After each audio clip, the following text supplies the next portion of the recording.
Hello, and welcome to your favorite podcast, Comics and Collectibles in a Crawl Space, with a special guest dog barking in the background. I'm your fourth or fifth favorite podcaster, Kevin, and I'm cold. And I'm here with three amazing gentlemen this week. Mike, you want to say hi? Yeah, that was my dog. I swear. Hi, everybody. I thought I was on mute while my camera was down, but I realized now it was only on mute while the countdown was going on. Gotcha. So once you appeared, I'm sitting there listening to my dog bark going, wow, that's all right because I'm muted. No, yeah, we all heard it. It was the first thing everybody heard. All right, Patrick, you want to say hi? Whoa, no dogs here. Nice. And then we've got a special co-host today that's not usually here. Tyler, you want to say hi? Hello. No, he's not. I'm not. He's not muted because he's using my mic, because we're literally sitting across the table from each other. So we're sharing a mic. So anyway, hey, fellas. That was awesome. An awesome intro. We're in. So we're good. All right, so I guess in kind of getting into a routine here, I guess the first thing we'll talk about is the Fan Freebie Phrase giveaway. Can you tell by my face I've got exciting news? No way. You're Really? right. No. I quit. Nothing yet. And you know what's even crazier this week to me is that we got like 3 or 4 new subscribers, complete strangers. I mean, aren't they listening? Or watching the live stream? So it's like, come on, somebody, just take it. All right. Yeah. You know what I want to do next week is I am going to take Mike's advice next week and add an actual item. An ad, I say, meaning you can still get the $6 item, up to $7 if you get the trivia correct, up to $8 if you let us share you on the live stream or on social media in the live stream. And I'm going to add a thing. So by the time this gets claimed, it's going to be worth like a humongous prize, right?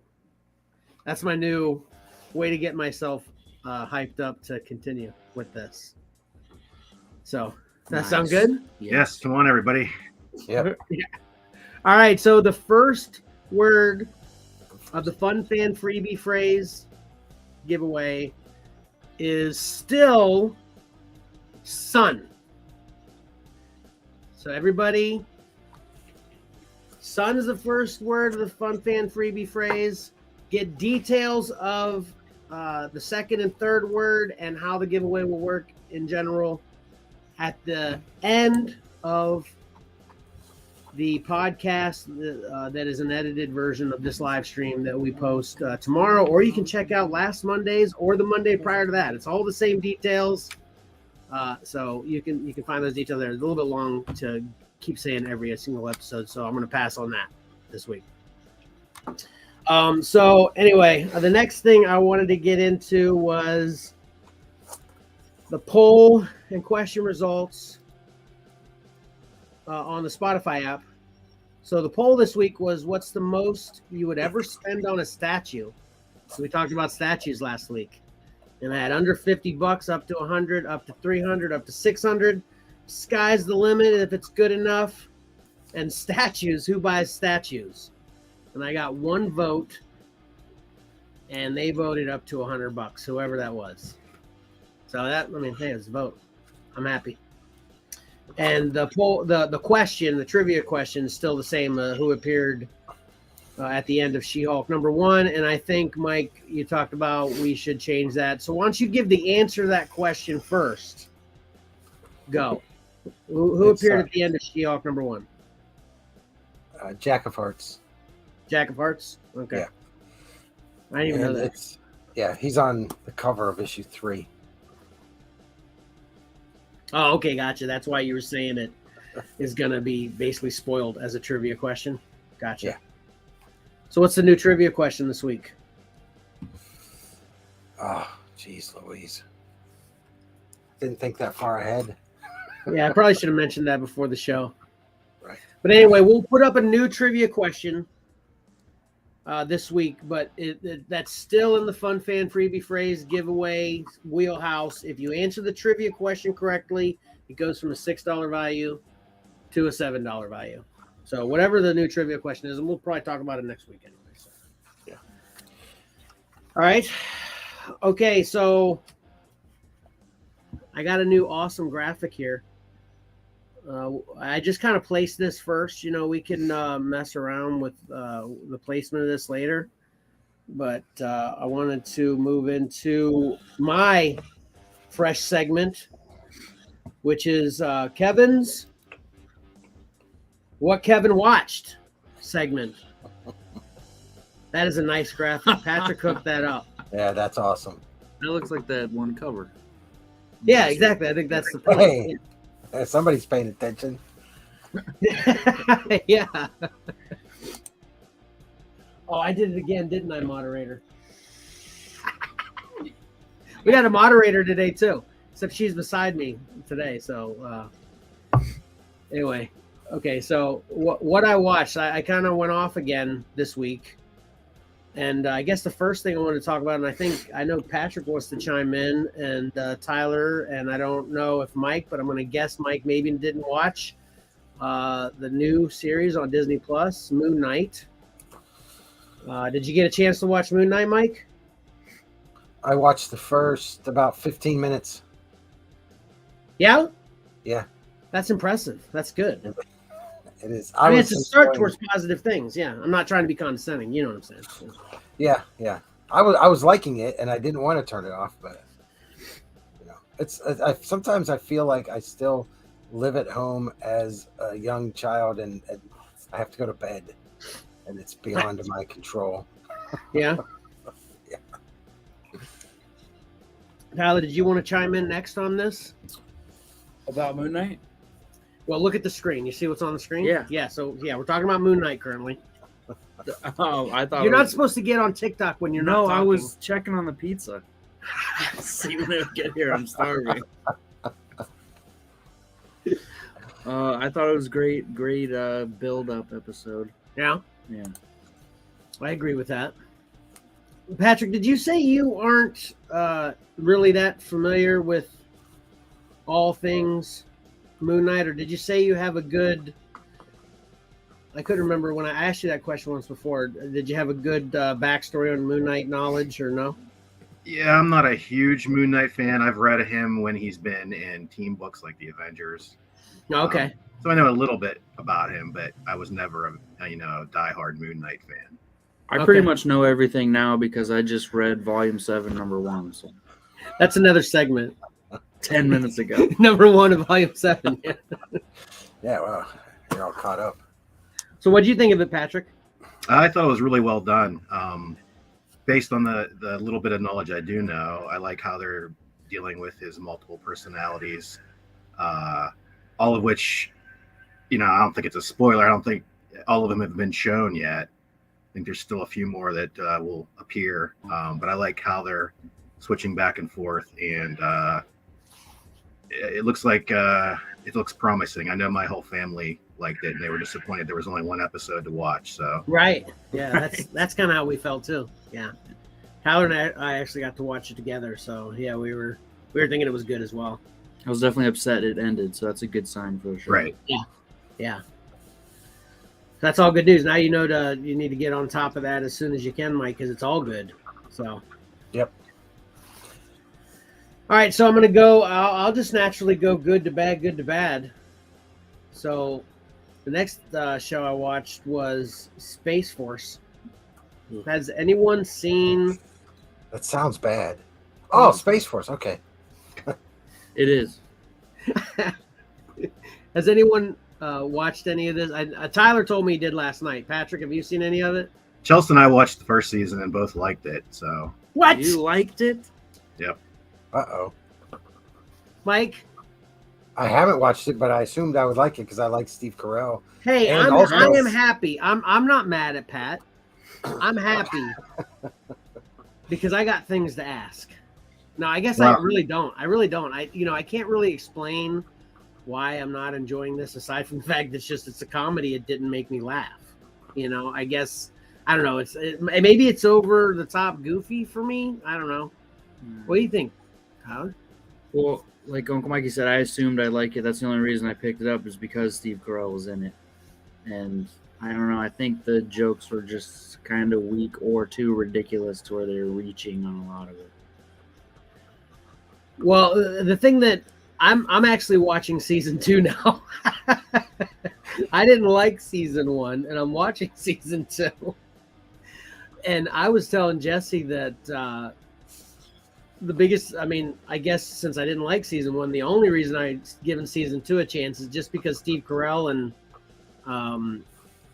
John Malkovich they're awesome. And even when the content isn't good, in my opinion, but I'm feeling the same way about season 2 as I did season 1. It just seems so too over the top hokey, but obviously, Patrick, you didn't feel that way. So do you have any rebuttal for that one minimal reason I'm giving as a reason, or Tyler too, as to why we don't like it? You're just not feeling that at all, basically? Yeah, it's been probably a year since season 1 hit. So, and I forgot that season 2 dropped, so I can't comment on that. But yeah, maybe it is a little over. Well, obviously it is over the top, but yeah, I can't remember anything that really stuck out that I can remember that people wouldn't like. So basically, you're just feeling the over the topness, goofiness of it. That's what you expected, and that's what you're liking. Got it. Yeah. Well, one thing, me, I'm usually a lover of things that people don't like. So it seems like, didn't we look at the ratings, Tyler, on IMDb or something? Everything's like really low. So you might be the outlier on this one liking it, Pat. I don't know, though. Do you know if you are? Have you heard that in general? Not really. Well, I got a second season, so that's saying a little bit. That's true. But... That's true, yeah. Although it seems like, Steve Carell can kind of do whatever he wants nowadays. I don't know. Everybody keeps begging him for an Office reboot like he has that kind of power, but I don't know. So anyway. 6.7. It's 6.7 on IMDb. So I'm glad you like it, Pat. And, every time one of y'all likes something that I don't like, I rethink it, and maybe I'll do that same thing, and I'll come back changing my tune next week. I'm a flip-flopper. We'll see what happens. I guess maybe that's all I need is someone else say they like it, and then I'll flip-flop with Pat. I don't know, maybe. Well, like you said, you want to like things, so you're easily talked into liking it. That's true. I always say that. That is true, Mike. So, all right, so to go to something good that is similar to what I talked about Boss Level last week. It's called Infinite. And this is another not on my radar movie that I didn't even know existed with Mark Wahlberg. Huh? Isn't it Infinity? No, it's Infinite. Oh, okay. Infinity would have a Y. It's a Y. It's Infinite. Yeah. That's my thing. Okay. Sorry, go ahead. I sure hope I'm right there. But anyway. It's got Mark Wahlberg. Who's the other big? There was another big one in there. No. Okay. But anyway. We thought one of the characters looked like Jared Leto, but he's not Jared Leto. Oh, okay. This is another one. Had either one of you heard of this one? No. This is from 2021. It's got Mark Wahlberg in it. It's got horrible reviews on IMDb and everything as well, but similar to Boss Level, we actually didn't get all this watched. It got a little late last night, but we got quite a bit of it watched, and we enjoyed what we saw so far. We love Mark Wahlberg in general, and seems like a good action flick. And basically the premise is the Infinite is what people that have a memory that they never forget anything in their life. And everything they learn, they never forget. And so they're like these super intelligent kind of mutants, right, Ty? Something like that, right? Yeah. And there's good ones, and of course there's bad ones. Well, no, they can remember all their lives. Yeah. Yeah. Yeah. And the good ones think that this is a good power for the human race to have, to utilize to all kinds of ends, and the bad ones think it's a horrible power, so they want to destroy the world, something like that, right? Yeah. It's like so crazy, but we were enjoying it.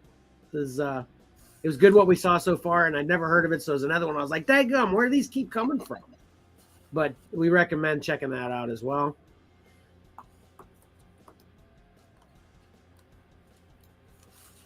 The next thing I want to talk about, we talked about this last week. Episode 2 of Halo came out, of course, and we aren't going to leave that one up there. Need to get a middle. I need to make sure during the picture it has a middle graphic. But anyway, so we watched episode 2 of Halo. Anybody on board with that yet? No. It's still excellent. Karen's sitting over here. Besides, she watched it too. We loved it. Still, Tyler has some complaints. They're namely hardcore Halo complaints, though. So not that I'm minimizing that, because that's important. It's nitpicky stuff for sure. Yeah, it's like he's like, why is he wearing that armor yet? Kind of thing. You know what I'm saying? It's not like. It's not really story content and stuff like that. The show takes place on Reach, which is a planet that was destroyed before the video game started originally. But in the show, he's wearing armor that he gets in the later games of Halo on Reach. So just those little things don't make sense, but it is what it is. It's still good. Yeah, it's awesome. I love it. I think Ty loves it too.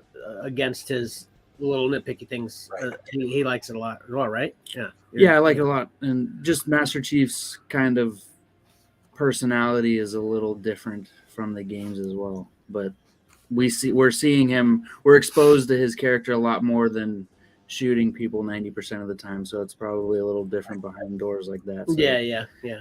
It's not a bad change, but. All right, this is another one. The next one is obviously big recommend from us for that. And the next one is going to cover my face, all of our faces completely again. So it'll only be up for a second. But we talked about this. It was either last week or the week before, so it prompted me to check it out. But Picard, Star Trek, Picard it's also on Paramount. And yeah, I like it. It's good. Typical, good Star Trek, and obviously Picard's one of the fan favorites. As far as I know, not being a Trekkie personally, seems like a fan favorite to me, and it's a good series. And you said you didn't watch this one at all, right, Pat? No, I haven't seen it. Yeah, I think it's really good. And then I said Brave New World for that new one. Did you figure out what the actual name is? I can't remember. It's something very close. I can't remember. It's Strange New World. Yeah, Strange New Worlds. Yeah, exactly. Yeah. So I got pretty close, but yeah, I was wrong. So I just want to correct myself. So the new one that's not out yet is Strange New World. But this Picard, it's really good. So I enjoyed that a lot. And then I got to watch more of Resident Alien. And I haven't gotten to the point that you were referencing wait and see when I said he's still bad. And I'm like, I think I'm like 6 or 7 episodes in now or something. But I will say this, I am enjoying it more as it goes along. It's good. I really like it. But yeah, he's still, up to no good. So yeah. Can I actually watched the first 2 episodes. Oh yeah? Yeah. And then I went back and Emily watched the first episode, so I watched it twice. And because she's a Alan Tudyk fan as well. So yeah, we both loved it. And nice. I thought it was great, and maybe I missed it. I don't know if you guys mentioned it, but whenever he's changing from the alien to Harry, it's a nod to American Werewolf in London. I don't know if you guys picked up on that at all. Yeah, I can see that. Yeah. Yeah, it's almost when he's standing there when he falls forward to the Oh, ground. you're talking about the first time when he first does Yeah. it. Yeah, gotcha. Yeah. Yeah, Yep. and then he's holding up his hand and all this stuff. It's just Okay, that's scene cool. for scene. I thought it was awesome. But yeah, we love the show. Yeah. Okay. So yeah, it's a big recommend from all of us, I guess. Then. Yeah. And you said it was picked up for a second season. You knew that already too, Pat, right? It's in the second season already. It's halfway. Oh, it is already in the second. Okay, cool. They took their mid-season break, and it'll come back in the summer.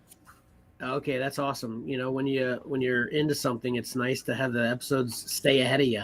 That's what really sucks. Because when you're into it, and then it's like, oh, it's the season's over, man. I gotta wait now forever. So. Yeah. Anyway, then the last thing I watched. My moderator's ahead of me. This is Lost in Space. That's okay. That was good timing, though. Yeah. Well, this is in season 3, which is where I am. I'm probably halfway through, maybe a little bit more actually. And Jesse's watching it with me, and we're both really liking it a lot. What's the story, Tyler? Have you watched any of this? No. You should turn your camera off when you're getting ready to leave. Hey, you getting pizza? Yes. Yeah, he's gonna go. Yeah, lucky. All right, let me re-ask the question, even though I think somebody answered it. What'd you say, Mike? Have you seen any of this? Not yet, but I did show, upon your recommendation, I showed the trailer to the kids, and it's on our list of things. The watch list. Yeah. Okay. Pat? First of all, I was growing up, I loved the original Lost in Space. It's hard to go back to now. It's so cheesy, but yeah, it still holds a place, for me. Me too. We, as a family, we watched the very first episode, and for some reason, we just never went back to it. But I guess maybe that's something we should revisit. Yeah, I think it definitely just keeps getting better. And I'm going to backpedal a little bit. There was a I can't remember exactly why, but it seemed a little slow, like halfway through season 2 for me. But then season 3 kind of got right back to the crazy awesome that I enjoyed season 1 for, Oh, there's Karen saying she loved it as well. So, yeah, big recommend on this one into season 3. And, yeah, I got no complaints about that one at all. So that'll do it. I'm trying to kind of run through, especially since when it is a week that I've tried to watch a lot, and then I'm like, oh man, maybe I'm gonna go too long on what Kevin watched. So anyway, don't mean to rush through those, but let me just cover it real quick. So we all recommend Moon Knight. Patrick recommends Space Force. Me and Tyler do not.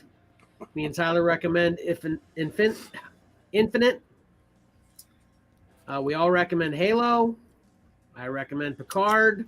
We all recommend Resident Alien.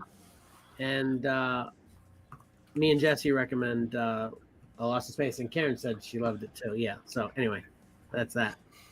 Sounds like I need to watch that. Yeah, you do. You want to get back? Oh, you're eating. You don't want to get back on screen. Do not get back on screen with that mouthful of pizza. I'm going to add Lost in Space on here. Okay, good. Okay. All right, Mike. We've got a new segment. Do you guys want to get into that new segment today, Mike, or do you want to talk about your top 3 covers of the coming up this week? Which one do you want to do first? Covers or covers? Yeah, we'll go through the covers and then do the exciting segment. Yeah, then we'll head downhill with no brakes. Okay, sounds good. All right. So take it away. Yep, let me throw that up. So, with the shelf date of April 6th, we have Moon Knight number 10 with the cover by Corey Smith, She-Hulk number 3 by Jen Bartel, Spider-Punk number 1 by Olivier Coipel. I always mispronounce his name. Radiant Red number 2 by Darko Lafuente, X-Men Red number 1 by Peach Momoko, Batman 122B, Gabriel Del Otto, Scorched 3B, Todd McFarlane, and that's part of the connecting cover. Strange 3, Dan Panosian. Batman Beyond Neo Year, Miko Sayan. And Star Wars Bounty Hunters 22, Paul Renard. And with the awesome graphic there by Patrick. Yeah, very nice. Very nice. Yep. So, and I'm going to do this so I can look down. Coming in at number 3, we have Batman Beyond Neo Year, number 1. And that had 6 votes. We've got Emily, Valor, Tom, Johnny, Tyler, and Patrick. And that's a great cover. The symmetry on there is great. It is a great cover, yeah. It was hard for me this week because I had 5 that I wanted to choose, and I had to narrow it down to 3. So that, that's a sign of a good week, I guess. Yeah, I was the same way, yep. Mm-hmm. Yep. So then at number 2, which really surprised me, it's a good cover, but I really didn't think it was going to get enough votes to place in the top 3. So we have Moon Knight number 10 by Corey Smith, and this had 7 votes. And we have Valor, Marcus, Jesse, Lexi, Tom, Johnny, and Tyler. Nice. Obviously, I voted for it. Obviously voted for it, yeah. I mean, some of them I can throw up there and just kind of know who's going to vote. Yeah. Yeah. Although I bet you I surprised you this week not voting for one. The Mcfarlane, you did. Yeah. But I felt that, there were other great covers, yeah. Great covers. So. Yeah. But I did think, I can't remember what caused it. Maybe you guys remember, but Todd McFarlane done a really bad cover that you don't like at all? Yeah, and that's exactly what I had thought whenever you had mentioned. Well, let's see what number 1 is. For all I know, Scorch could be number 1. So let's see. That's true. It could be. Yeah. Not with Del Auto on the list. Right. So at number 1, Batman 122, the B cover, Gabriel Del Auto, and he had 10 votes. And it's Emily, Cora, Marcus, Jesse, Lexi, myself, Tom, Tyler, New York Mike, and Kevin. Yeah, that's pretty awesome. Yeah. So then, just to then go back now that we know Scorched isn't number 1. Yeah, I wasn't. That's the first cover that Todd actually did. It was kind of ironic. I was having that conversation recently about whether he ever did a bad cover, and I don't think it's bad. It just wasn't striking by any stretch for me. I don't. Yeah. And I'm not a good, explainer of, art details is what I feel like it has or doesn't have that I didn't like it. So I'm not even going to really try, except it just didn't hit me, so. Yeah. And it's strange because he's doing an homage to a legendary cover by Jim Lee. Yeah. Maybe that's part of the problem because it's not all Todd McFarlane for you, Kevin. I don't know. Yeah, maybe. Yeah. Yeah. Anyway, it wasn't bad, but yeah, that's why I didn't pick it. So. Right. Yep. How many picks did it get? Did anyone pick it? It got picks, right? Yes, it had 2. Okay. Let me see who had it. I need to see this Scorch cover again. Jesse and Tyler. Oh, Mama picked it. Nice. Well, here's a small. There it is. Oh, Tyler picked it. Yeah, Tyler picked it. Okay. I thought I picked that Batman one or the Batman one. You didn't even remember you at the last minute. Tyler was like, "Oh, I forgot to do my picks." Did I vote? He voted already. Yeah. All right. So, what are the standing? Did you want to do the standing thing, right? Yeah. For this week, we had 2 perfect scores. Tyler. He forgot he voted. And he voted for all the top 3. Wait, I thought you just said he voted for Scorched. Did he? No, wait. Isn't that what you just said? It is what I just said. I thought I voted for the Batman. I threw a curveball of a question in there, Mike. That's Well, okay. No, it's all right. So we'll cross off Tyler. No. All right. But Now I have Tom, to- he actually did legit pull out. I mean, yeah, his number is as reliable as Tyler's. It's, Right. the same dummy did all the math. I mean, I was eating, reading a comic book, counting all these numbers back and forth on my phone. So yeah, I was multitasking, and I'm not very good at that, A obviously. lot of work. Yeah. Okay. Yeah. So that's where we are. Patrick and All I right. way down there at the bottom. Well, those are some great covers. And I think I mentioned to you, and I think it's worth mentioning again. Literally, our list makes me buy comics every week. So you're welcome, Marvel and DC and whoever else makes our top 10 lists. If anyone's like me that's watching this, you're buying these books because you saw it on this channel. So, yeah, good stuff. All right, so you ready to have some fun? Yeah. Let me put my seatbelt on. Did Patrick All right. wave bye? Did he just say bye? Am my pen ready? All right, it is time for the first.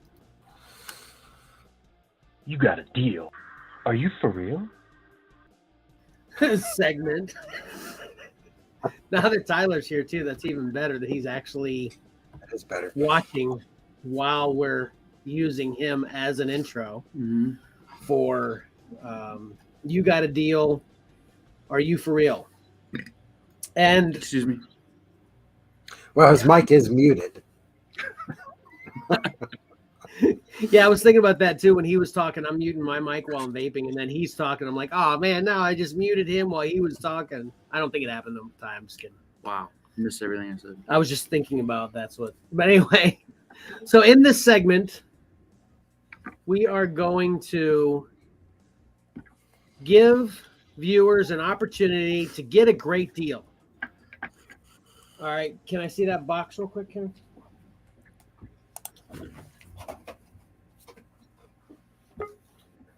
All right, so I purchased 30 books from a,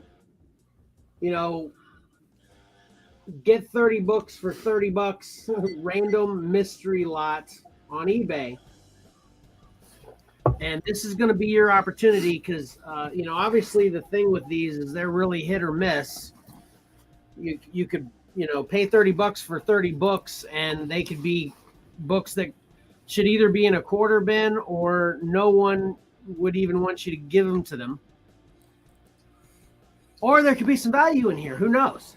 So what we're doing here for you is we're going to give you an opportunity to completely see what's in here and then still buy it from us, for exactly what we paid for it. Can I buy that? Patrick, actually, we talked about this. And actually, I should ask you guys this anyway. I meant to talk to you before the show, but you're probably not going to have a problem with this. This is what we thought. Tell me if you do have a problem. Seriously, don't hold back, okay? The people on the show cannot buy it during the show. Only viewers can. But after the show's over, anybody can buy this for the 30 bucks. And originally I said 30 bucks plus $5 and shipping. But it's 30 bucks. I cut off the $5. Who cares?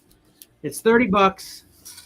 And then just ship it. Just how much it'll cost to ship it. Whoever pays the 30 bucks. Shipping. Okay? So it's 30 bucks with free shipping. No. Oh, 30 bucks plus shipping. 30 bucks plus shipping, yeah.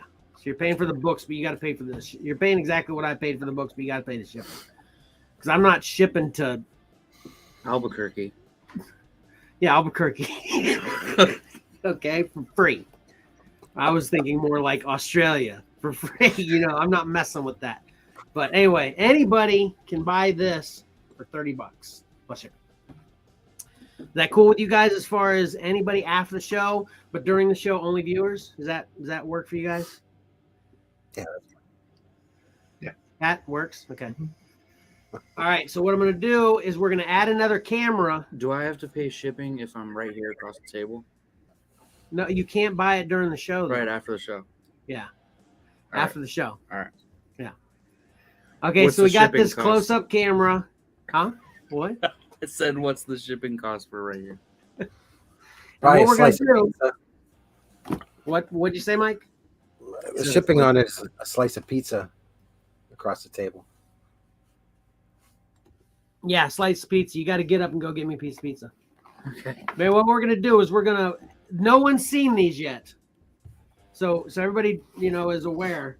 This is exciting, or we're gonna be like, are you for real?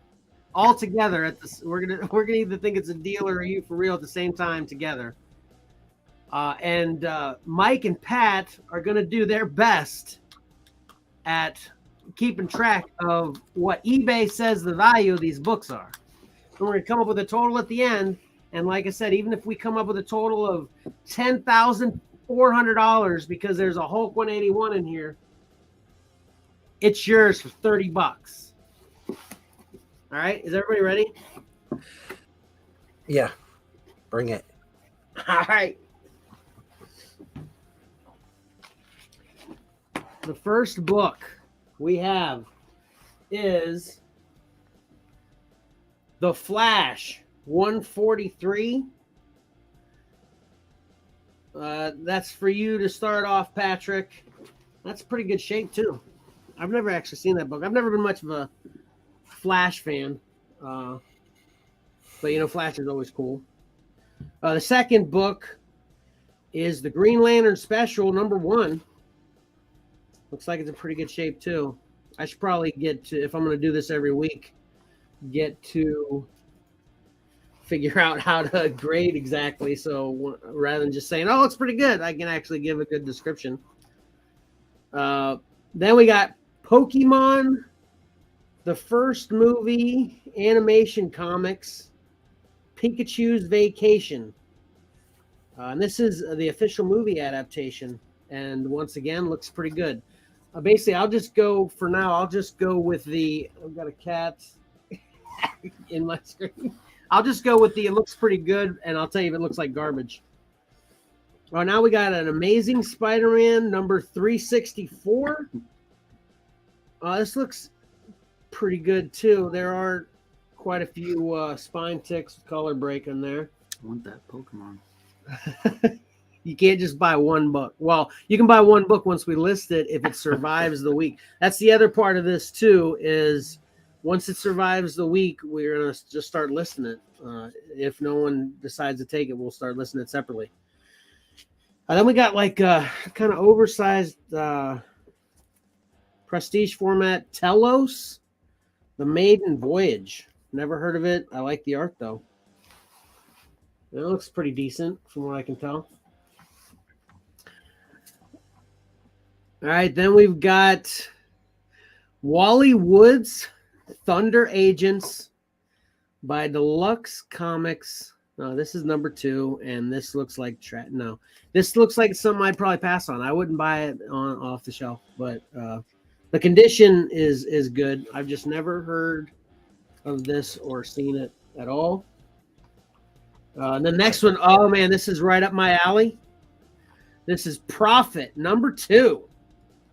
I'm gonna buy this off eBay from us if it survives the week, but the spine's pretty rough on this one.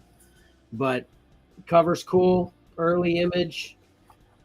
I'm in. Johnny will be hating on this as he watches this live stream in the comments, I'm sure. Oh, then actually, I love this. This is the New Defenders #130. Great cover. It looks like it's in good shape. Wait for you to catch up with me a little bit. Okay. What happened? Talk to me. Nothing. Okay. All right. We got Nemesis, the Warlock #1. It's an Eagle Comics 7-issue Necro series. Looks pretty cool. Condition's pretty good. How you guys doing? Just kind of checking in with you. What do you think? Yeah, I'm good. That one's Patrick, right? I hope so. All right, good. That's what I was hoping. You guys are tracking? Okay. Yeah. Patrick, you good? Kind of. Okay. Yeah, I love Wally Woods, but yeah, I haven't looked at that book though. Okay. The next one is X51, the Machine Man. Number 2. This cover is grotesque to me. And I mean that in the literal sense. I hate it. And nobody should judge us for trying to sell this. My God, what is happening? Anyway, this is a Marvel Tech. I never heard of this before, but anyway, there it is. All right, now we got Death Blow, number 17. The spine is extremely rough. Cool cover, though. Then we've got The Adventures of Superboy, as seen on TV, number 20. That looks pretty cool. Pretty good shape. Then we got Incredible Hulk, number 180. No, I'm just kidding. There's no Incredible Hulk 181 here yet. Catwoman, number 79. Hey, this is more the Catwoman we were talking about not too long ago that everybody's familiar with Catwoman about. Then we've got Charlemagne, number 1 from Defiant Comics. There's actually quite a few Defiants that I don't think are bad. It's a pretty cool cover, too. This is got a lot going on. Then we got Vigilante, number 9. Vigilante's been a topic lately a couple times because of Peacemaker. So here we go, right?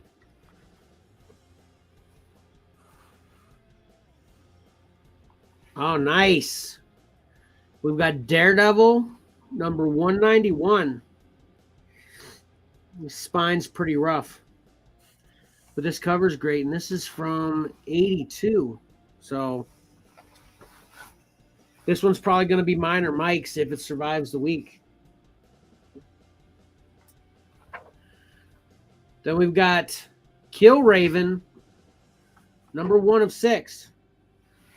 And if you're just tuning in, we are selling this as a lot for what we paid for it, plus shipping, which is $30. So $30 plus shipping, you can have all these. I'm seeing a couple that are already worth $30 for an individual book, in my opinion. But what do I know? Right? What do you think, guys? It's pretty good so far, right? Yeah. Yeah. Who's doing that Kill Raven? Me. Patrick. All right, awesome. This one's great. I hope it's worth $30. This one's going to be mine if it survives the week. Conan the Barbarian, number 172. It's in good shape, too. I got a lot of Conan to fill in. Then we've got Secret Origins featuring the Legends of the Legion of Superheroes, number 47. It's a big pass for me, and the book's not in very good shape either. Then we've got Crimson, number 6. It's an Image title that I've never heard of. There's a lot of those. Ramos. Come on, Kevin. I don't know. I'm sorry. It's a good book. It's a good book. Let's just say that. It's a good book? Okay, Yeah. good. All right. Yeah, maybe one of you guys should be reading this and I should be doing the math. You'd probably have better things to say about these. Maybe we'll switch it up who reads every week. That's a good idea right there. So, yeah, I like that. I don't know where he started. That's my introduction to Ramos. Did he do X-Men first? He started on Impulse for DC. Okay. This was his first creator-owned book for sure. Yeah, I had a bunch of these. Nice. See, and I've never heard of it. So there you go. All right, this one I'm totally familiar with. I collected this a lot back in the day. And it's a beautiful cover. Cinder, #1 by Immortelle Studios. Psych, I've never heard of or seen that comic anywhere ever. And I wouldn't have picked it up on the shelf if I ever saw it there when it was new. The heck is going on with that? I've seen Ayla draw pictures better than that one. No, I'm just kidding. I'm not really, though. Ayla's a great artist. She's like, what are you talking about? All right, this one's Striker. Secret of the Berserker. #1 by Viz Manga Heroes. Oh, this has got to be at least worth $30 because, you know, the whole manga sensation taking the world by storm. Donald Simpson's Border Worlds. #7. This is another bad one by Kitchen Sink Comics. Yeah, Don Simpson. He's an acquired taste. This is for mature readers too. You know, just so heads up. Black and white. Ash, 22 Brides. #1. There's a lot going on here. It's not my thing either. Well, Ash is that's another Humberto Ramos. You just don't like. That's is that him on the cover? That's actually Joe Quesada's book. Joe Quesada, yeah. Yeah. But Ramos did that cover.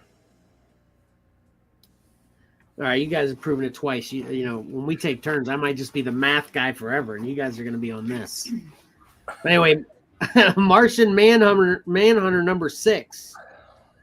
This is pretty awesome. Pretty good shape. All right, we got Hitman #3. I'm not familiar with this either. It's really cool, though. Really cool. Lost the feed on. What? We lost the feed there. Oh, we lost the feed. Oh, man. What was the last one you guys saw? Ash. Hold on a second here.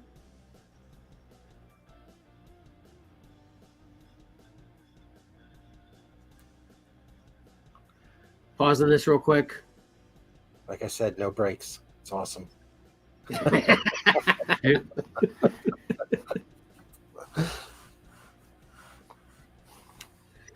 That Hitman, was that a DC book? Yeah. Mm-hmm. Thank you. I figured I'd highlight Tyler since he's not even paying attention to the live stream. I was Are we good? thinking Good? about other things while you're fixing that. All right, we're back.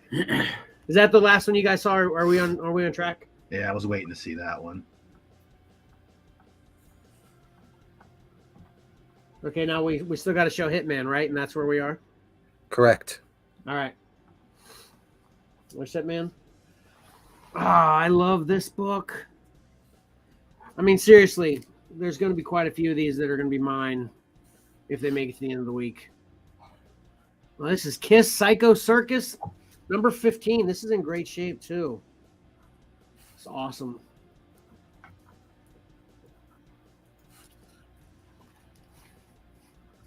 Take a look at that. Isn't that cool? Yep. Did you get any of these, Mike? Or Pat? Either one of you? That No. one's Pat. I never bought any Kiss books. Yeah, I'm not a Kiss fan. I like the theatrics. I remember Okay. 3rd grade, getting the Kiss cards. Holy cow. I wish I had those. Yeah. Then here's another one that's up my alley. Early Image. The Deadly Duo #2. Yeah, that is up your alley. Well, I think that's isn't that Eric Larson? and Yeah, it's his universe. his universe, the Savage Dragon universe. Yeah. Yeah. All right, and here we've got Robotech Clone by Academy Comics, number 4.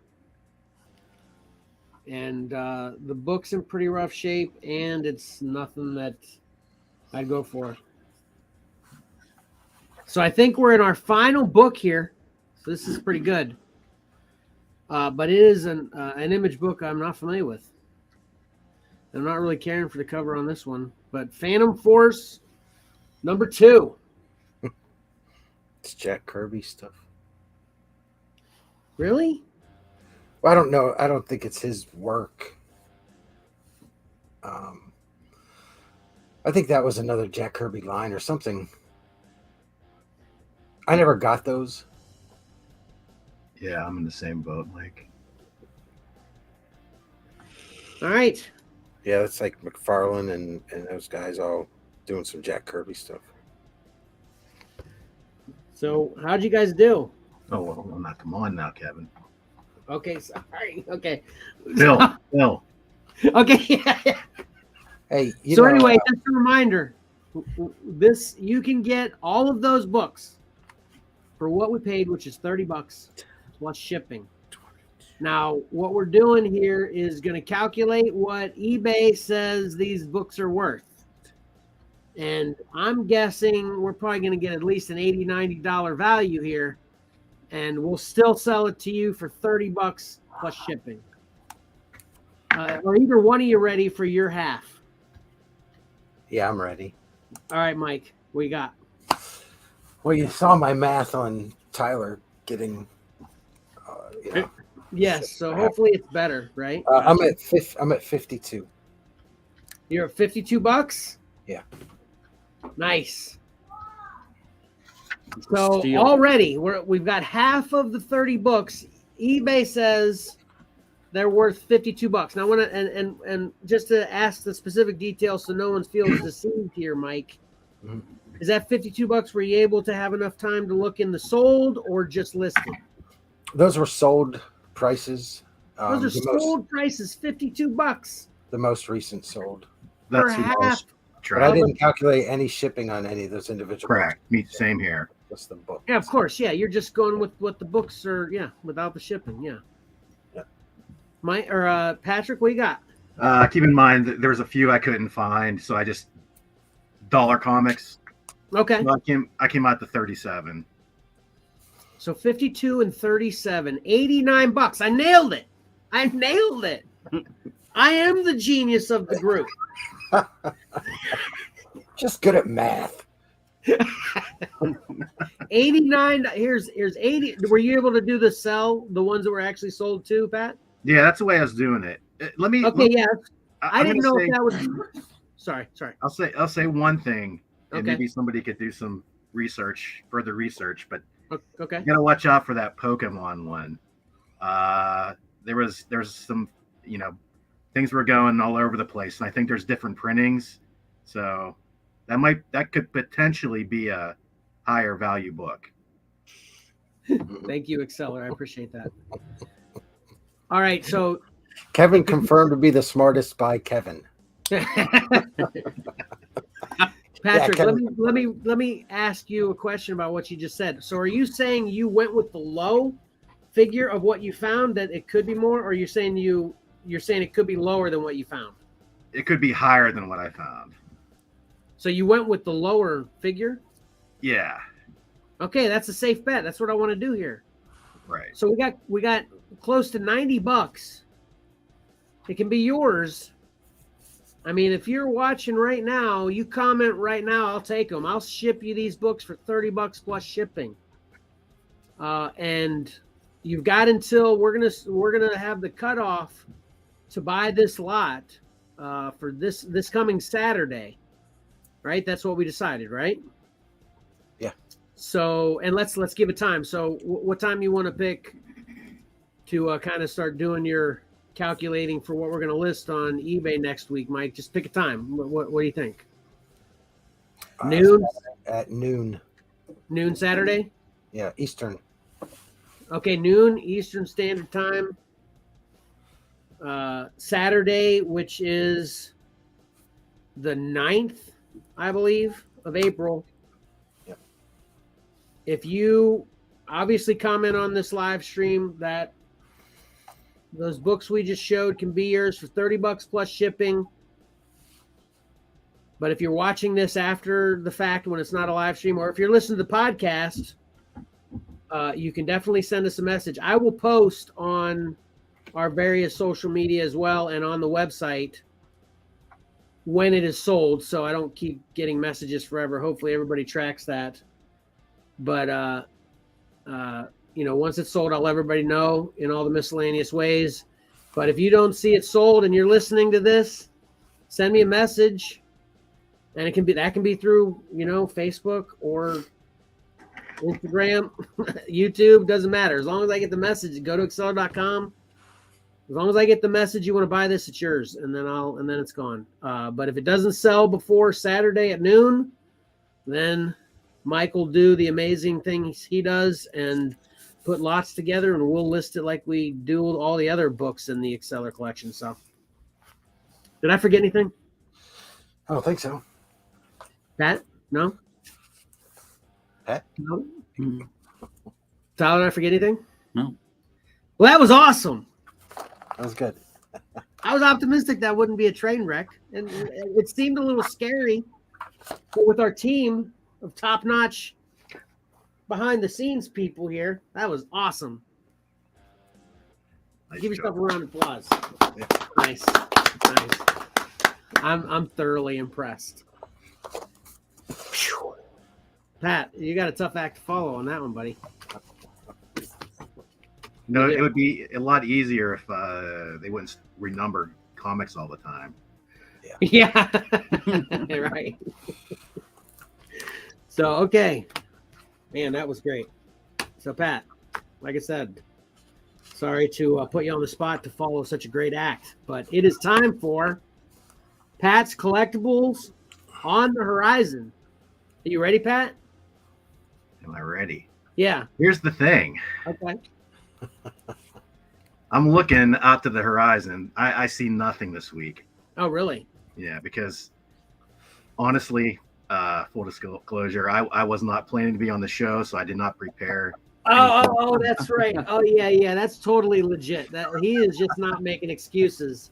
Yeah, he was not originally going to be on the show, so we're just thankful he's here.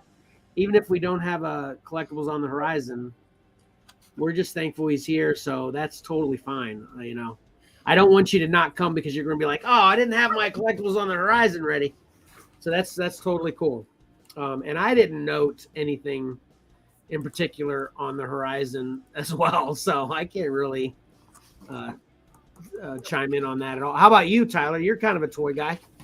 I've seen a few Star Wars figs coming out, but they're months away. I don't know if that. That's what we talk about here. It's off on the horizon. I was thinking about like next week or so type stuff. No, it doesn't have to be. It can be months. Right, guys? I got a good list here because I keep a list myself. Really? Things I'm looking out for. Yeah. Okay. Hit us up. Make it quick. Patrick knows I got a whole Black Series list of about 30 figures I'm waiting for him to get back on me on. Pat, you showed up to get called out. Is what just happened. I was planning for Tyler to be here next week, and I have a surprise for him. Oh, another exciting cliffhanger. Awesome. So Could be a bad surprise though, Tyler. So That's true. You're gonna be like, yeah, I got none of those. Just getting the info is going to be exciting. Yes. Anyway, regardless of what the info is. Right. And I've been going so crazy that I've bought half the list I gave you. So. New stuff coming out is the Republic Commando video game for the Xbox. Okay. The original Xbox. We were primarily talking about toys here, but that's cool. Video game. No. Hold on. Give me a sec here. Oh, okay. It's a Give me build up. I'm sec. sorry. So the old Star Wars Republic Commando video game in the early 2000s, their GameStop is releasing, like it's partnered with Hasbro, they're releasing Black Series figures based off those characters. They've got Boss and Fixer that are coming out. So Okay. that's sweet. And then the Dark Trooper from The Mandalorian at the end of the season 2, that big robot, Okay. is also coming out soon. And those are the big ones. Those are Black Series. Those are all Black Those Series. are all Star Wars Black Series 6-inch. All right. That was a great last minute fill-in. Nice Boom. job, Tyler. You're not just. I was just reading off of his want list. Right, yeah. That's good. Yeah, right. Yeah, that's fair. Oh, it's still coming on the horizon. So yeah, nice fill-in, Ty. So. Thank you.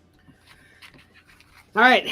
So then, since we don't exactly know a whole lot coming on the horizon, let's just talk about what we got this week. I think it's been a pretty epic week for everybody, hasn't it? I think we all got some videos posted in the group. Yeah.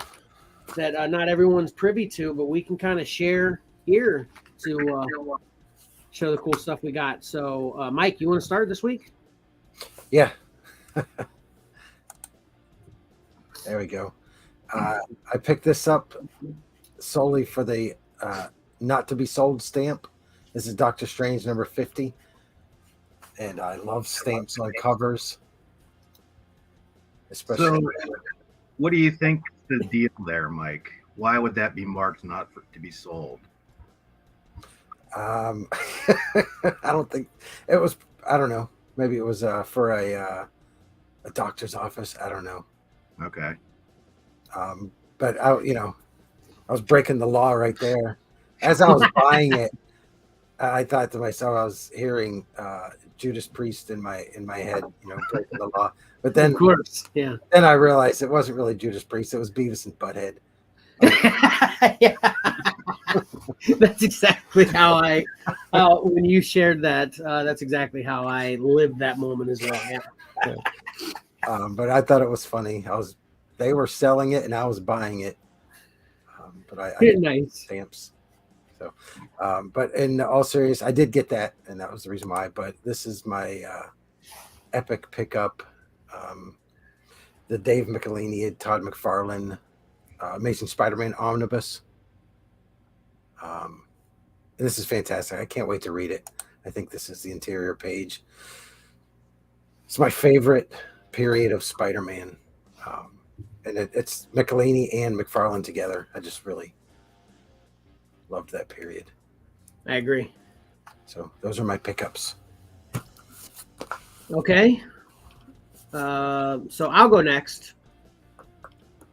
And I got, first of all, I'm in Pennsylvania visiting.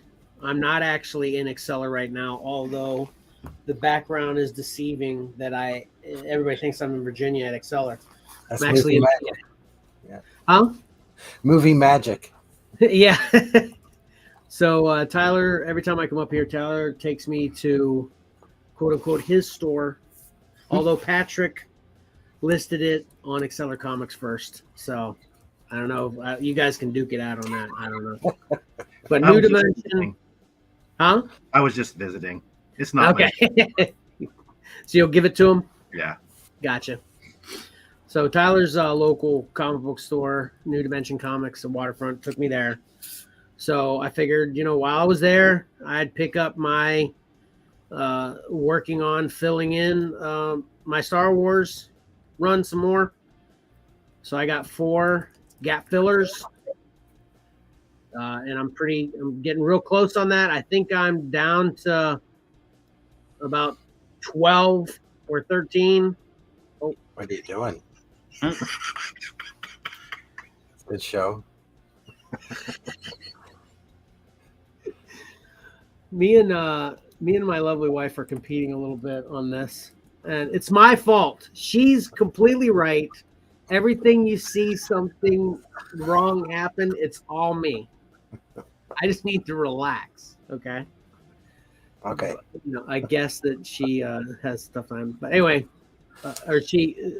whenever things don't happen immediately, I assume she might be having a tough time, but she's not.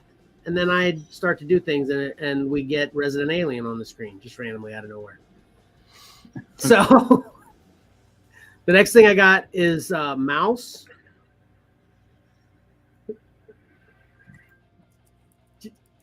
Yeah, there it is.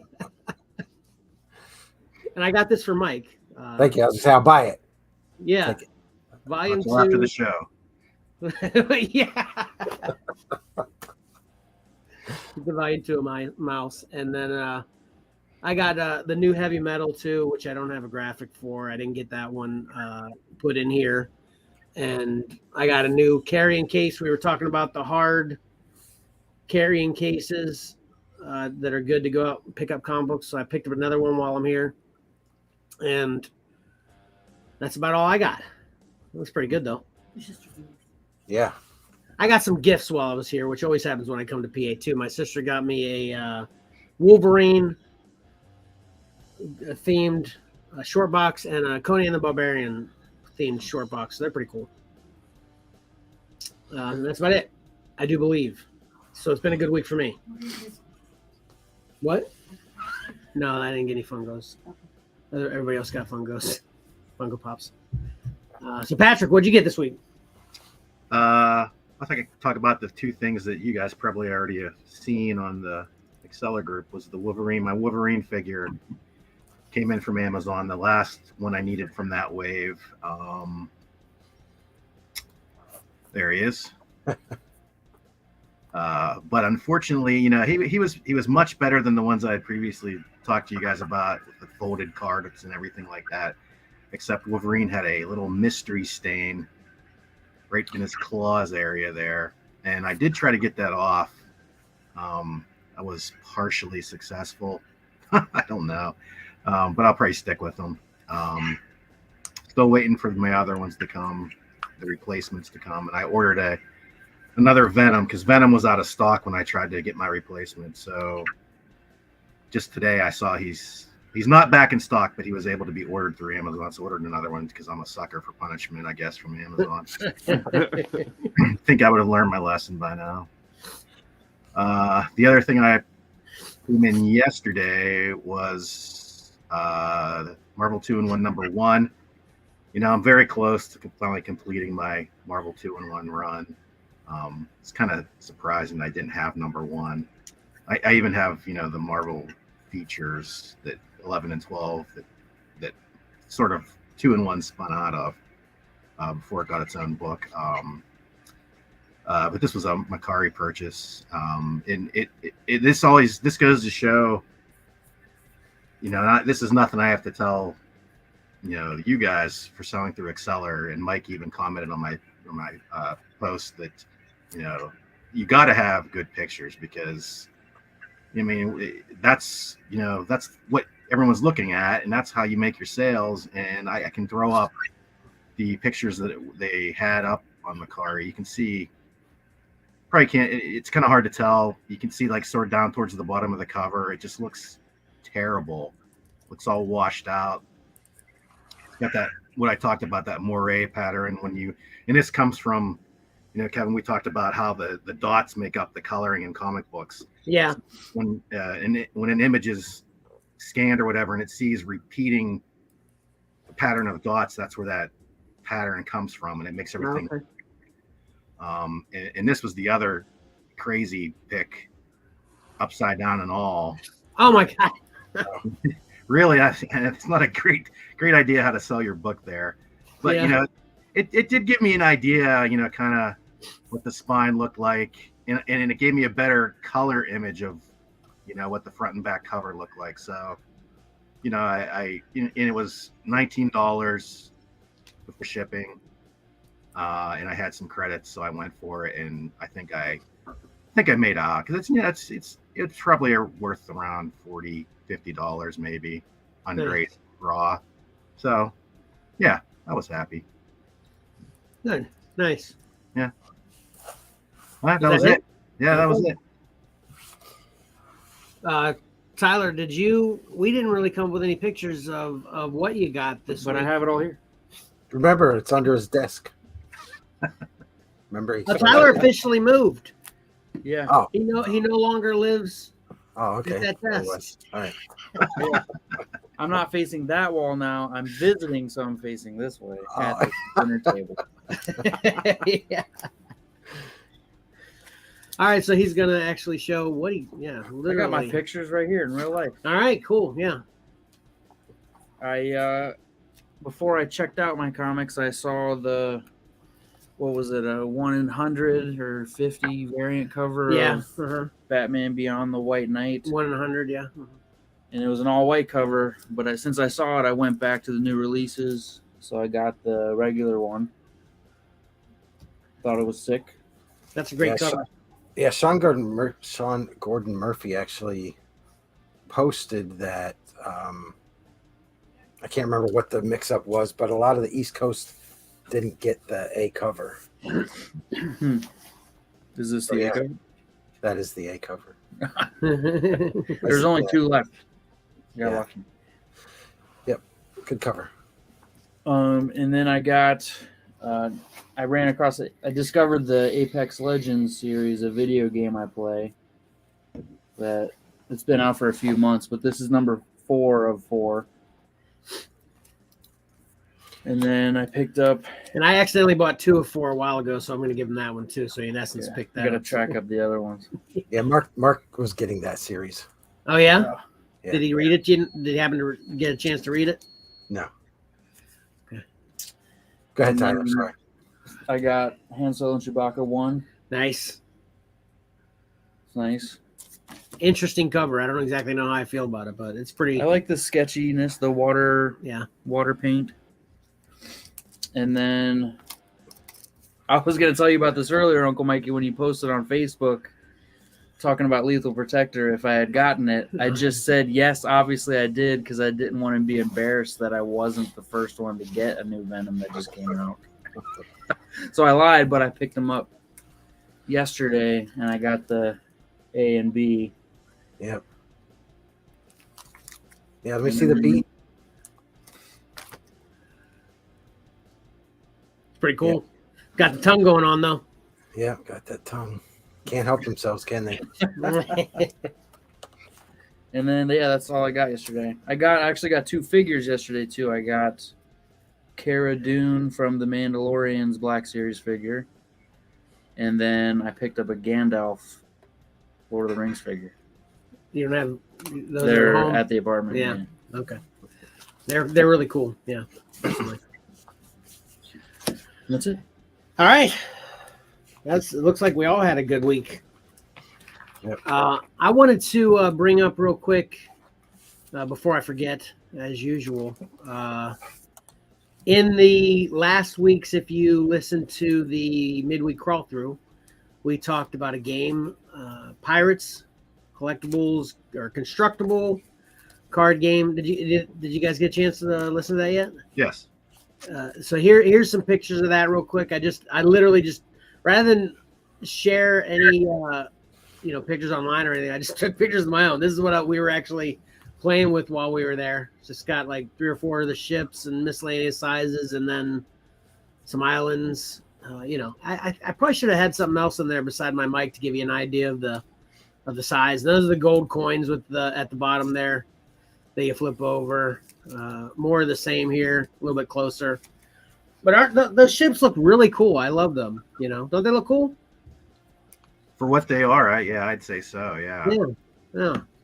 And that's a little island there beside the gold coins, and got a bunch of those. It really forms a good visual, in my opinion, to play the game. And like I was saying in the podcast, it's really simple, a lot of fun, and I definitely recommend it. You can get all that on eBay, most of it for pretty cheap, just like everything else. There are a few things that were harder to get that they're asking ridiculous prices for. But for the most part, if you're just looking to have a great game to play with some cool looking minis, and let me ask you all your opinion of that as well.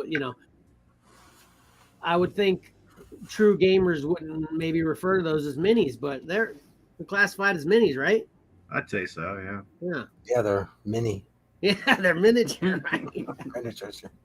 Yeah. No, it's a great game. Definitely recommend checking it out. So, all right, that'll move us into the last one before our unique topic of the week.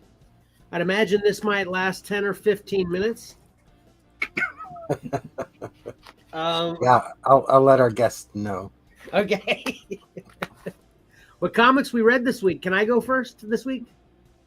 Go for it. Yes. I didn't read a comic. I was Uh-oh. totally posted this week. I did not read.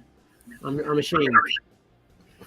It's been a crazy week I got all kinds of excuses if you want any, but yeah, I didn't read one. So that's it. That's it for me.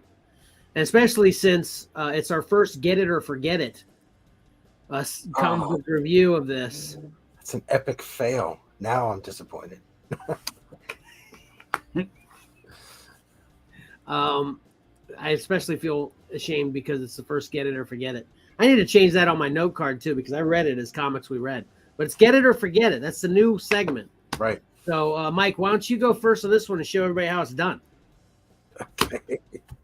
Yeah. Okay, so while I was doing math and figuring out the tally for the covers of the week, I read Animal Castle number 4. And I'm so far behind. I have my notes. Writer is Xavier Dorison, and artist is Felix Delep. And this is a 5-issue series. And this one, the animals are beginning to recognize the power that they have as a group, and it forces Silvio, who is the bull, and his dogs to take new measures. I think this is a must-buy series. Oh, wow. For anybody that's into Orwellian-themed stories, that deals with totalitarianism, propaganda, censorship, surveillance, things like that. Like the comparison's been made before. It's very much like Animal Farm, but different enough that you'll really enjoy the story. The artwork is just fantastic as well. Yeah, it's beautiful. Yeah. Yep. So this is a must-have, and just to remind everybody what the ratings are. Our rating system is the top rating is must-have. One down from that is get it. The middle tier is I don't really feel one way or the other. One down from that is forget it, and the worst rating you can get in our Get It or Forget It comic book reviews is hard pass, right? Yeah, we need to get those jotted down on a notepad or a note. Yeah, card. maybe on a graphic. A note envelope card. But I did put the stipulation. This is a must-have for fans of that type of story. I mean, Yeah, of course. For hero comics or things like that, obviously this is not. Well, I think the idea is you're giving your opinion, so you're calling this a must-have because you're a fan of that kind of story, right? Correct. Yeah, so it's a must-have from your perspective. Yeah. Right. All right, let's just get Tyler out of the way real quick. Tyler, I actually put the graphic on here, unbeknownst to you. Mm-hmm. What'd you read? What did I read? Yeah. Oh, I read Moon Knight number 1. Moon Knight number 1. There we go. Good job. Let's see. That cover reminds me of the Barry Windsor Smith cover of Solar. Remember that? Yeah. Mm-hmm. Yep. This Barry Windsor Smith is great a lot of the times. Occasionally, he misses the mark in my opinion. What? But a majority of the time, Barry Windsor Smith is pretty good. I really like him. But there's one particular I'm not really a big fan of. We won't go into that right now, though. But anyway, go ahead, Ty. We kind of. That was my joke while it was still up with the black screen. Not this particular cover by. The Solar, yeah. Never did that one yet. Yeah. Unfortunately, I don't have that cover. I have the second printing of it, so the lightning is yellow, and that's the only difference. Oh, really? Yeah. Oh, so you have this cover, but it's the second printing, and the only difference is that the lightning's yellow. That's good to know. Hey, that's a good tip. We talked about that before. Be aware of what you're buying. It was on the podcast. We never talked about that on the live stream. That was one Johnny pointed out. Whenever you're buying stuff, make sure you know the little nuanced differences of the covers and such, or you might get taken. Right, Mike? Right. Yeah. You say that like I've been taken. I was just looking for your expert opinion. I'm the one that was taken. Remember when we talked about it? I'm the one that got the Vengeance of Bane second printing, Right. Because I was unaware that the little Roman numeral 2 under the number was the designator for that. So, well, I forgot my Teenage Mutant Ninja Turtle gaff this past Wednesday. I'll cover that next week. I don't want to take all of Tyler's time. Okay, yeah, Tyler needs his time. Go, Tyler. So it gives some good backstory. It takes place. He's kind of in therapy at the moment from the Avengers because they hired somebody to give him help. So it talks about his multiple personality disorders. And so we got Mark Spector. One of his names is Jake. And then what's the other one? Steven? Steven. Yeah. Grant. Grant. Yeah. And so he busts in, killing a bunch of vampires that are terrorizing the town. He's kind of like a guy for hire as well for the city that he's working in. And then after he starts killing these guys, he explains, that this is his territory and no one needs to be here because he's a protector of the night specifically. That's what he waits for. So there's the Moon Knight portion. Nice. And then apparently he's been resurrected many times because he's by the Egyptian god Khonshu. So he believes he's in debt to him.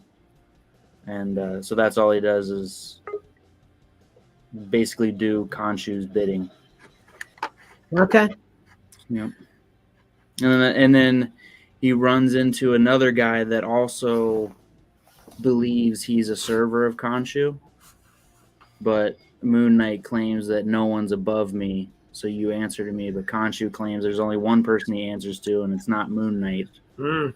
But he doesn't reveal to Moon Knight that he's also a loyalist to Khonshu. And then towards the end, it reveals that he is Hunter's Moon. So then he's probably going to be his new enemy. Okay. So that's Hunter's Moon? Yeah. And does anybody know if Hunter's Moon is this the first appearance in here or anything? I think it's his first appearance because in like Moon Knight 3 or 4, it advertises him as a new enemy. Okay. Yeah, I think this is considered his cameo. Oh, okay. I think issue 3 might be his first full appearance. Okay. Yeah. And then that's pretty much summarizes it. That was good. So I'll ask you a real quick question. Since this is your first book read, first comic ever read, are you pining for more? As soon as I head home today, you're gonna. Yeah, I'm gonna go read 2 as soon as I get back. That's how it's supposed to work. I'm reading 1 through 9 before I get 10 on Wednesday. So since you're saying that, we're just gonna assume. Well, this is at least to get it. Do you also consider it a must-have? Yes. A must-have? Must-have. We're rolling. We are rolling. All right. Well, apparently, a lot of people think it's a must-have because they've reprinted the number 1 3 times. Yeah, so. yeah. All right. So, last but not least, Patrick, what'd you read this week? I read Devil's Reign number 4. I previously commented that 3 kind of was like treading water a bit, but this is starting to get the ball rolling towards the end, I think. Again, this is by the regular Daredevil creative team of Chip Zdarsky and Marco Cicchetto. Great art. The story's moving forward. People are starting, even the villain, it's kind of marked on the cover here with the U.S. agent and Rhino. Even the villains are kind of seeing things are going wrong here, and they're being manipulated by Kingpin. So, it's making its run towards the conclusion. Hopefully, it'll wrap up. I would say it's definitely a get it. When we get to the end of the series, look at it as a whole. Maybe the whole thing will be a must-have, but okay, I kind of want to wait and see how everything turns out. But so far, so good. Very nice. All right, that was pretty epic, except for my fail for a first get it or forget it. I'll do better, I promise. I'll stop making excuses and I'll just get a handle on what I need to do. Everything, all of it, every week. Yeah, it's a lot. It is. It is. So we're going to move into our unique topic of the week. This is a very special week. If you're watching this in the live stream, like even you're checking it out later, you should be excited for what's to come, because it's a great topic. But then even better than having a great topic, we love to have guest hosts, and this is a great one. This is Mike's wonderful, beautiful, amazing, intelligent wife, Emily. Hi. Thanks for the intro. Yeah, absolutely. All of it well deserved. Well, thank you. So how did you guys how did you guys want to work this? We can all kind of chime in together. Do Emily, you want to kind of start and then kind of talk us through how your, because I'm interested in this. How'd your introduction to wanting to get that guy happen? Did you just check out the movie as well, or how'd that go? As all things comic book related in my life start with Right. Michael Pinchek, Right. saying, "Hey, there's this really cool documentary," and I will add that this was multiple documentaries in that he's like, "This is a really cool documentary you need to see," and they all ended with me crying because they were completely like just horrible things. So then he's like, "Hey, I got this really cool documentary," and I'm like, I don't think so, but I was willing to give it another try. And so he showed the documentary about Bill Finger, and I was invested. I was like, wow, this is such a great story. And then, we read the book, we watched the documentary again, and then I was at a librarians conference like that fall, and Mark Tyler Nobleman, who was the one who created the documentary, wrote the book, did all the investigating for this Bill Finger story, was at the conference, and he had given a kind of like a preview of his talk to for one of the sessions, and then afterwards he was in like the vendor hall where like all the speakers go, and the librarians can walk around and get introduced to different people. And he said, I do school visits, and I like free things, and he gave me his card. So I'm like, this is cool. And so when I got back to the school, I contacted one of my other librarian friends who is at Grant Park Middle School. I don't know if I'm supposed to say it. She's at another middle school. And oops. And we knew that we couldn't afford a whole day on our own with him. So we decided to go in together and kind of split the day. So I reached out to him directly and presented that, I work at a Title I school where, our kids, don't get a lot of exposure to this kind of story or, this kind of information. And he was really, really excited. So he came to my school and he spoke with, I'd say in total, he spoke to probably about 100 plus kids in like 2 different sessions. And was really engaging for a bunch of, 6th graders through 8th graders, because, they can be a little, if they're not buying into the process or what's being told, they're like, I'm out. But he was really engaging with them and just shared the story with them about Bill Finger and Batman. And, he was very engaging, very energetic, and it was great to have that kind of conversation with kids who didn't know anything about this. They know of Batman, but they didn't know the story behind it. So it was a big hit with all of them. They all loved it. They did. They wanted to meet with him afterwards, and he was really gracious. He came back to the library between his like 2 sets, and he talked to the students. We had like our creative writing class come in and kind of talked a little bit about his research and writing process. So it wasn't all just about, Batman stuff, but also like his creative process and the process that went into making the documentary and all the research he did to write the book, which of course, being the research nerd, I'm like, that's so cool. But you know, and he was very, very engaging with them. So, and then he did this, his talk again for sixth graders. And what I really liked about it is, you know, sixth graders can be slightly immature, but he didn't like censor himself. Like when he was talking about Bill's son and things like that, he, you know, he kept it real and told them the real story and didn't try to downplay any of it because of they were sixth graders. So it was good. It was really good. Awesome. Mike, you know, I know you guys have had obviously what she just described, extensive conversations about this. Did you want to kind of lead any topic of how we should ask Emily our questions, or you just want to let me and Patrick kind of run away with it? What did you have to say, Mike, with you talking to her about all of it already? What do you want to say? Yeah. I think back and I wish that I had made took advantage of the opportunity to be there as well, to listen to it. I think I missed out on that. You did get an autographed book though. I did. And I just so happened to have it here. Oh, nice. I'll show off a little bit there. What's that message say?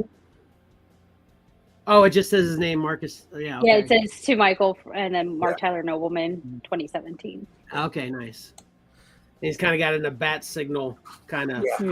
Yeah. I mean, he's like no joke artichoke when it comes to this Batman stuff. It is like everywhere with him.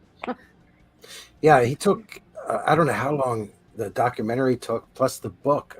It ate up a lot of his life. And if you watch the documentary, you'll see how it affected his family and everything.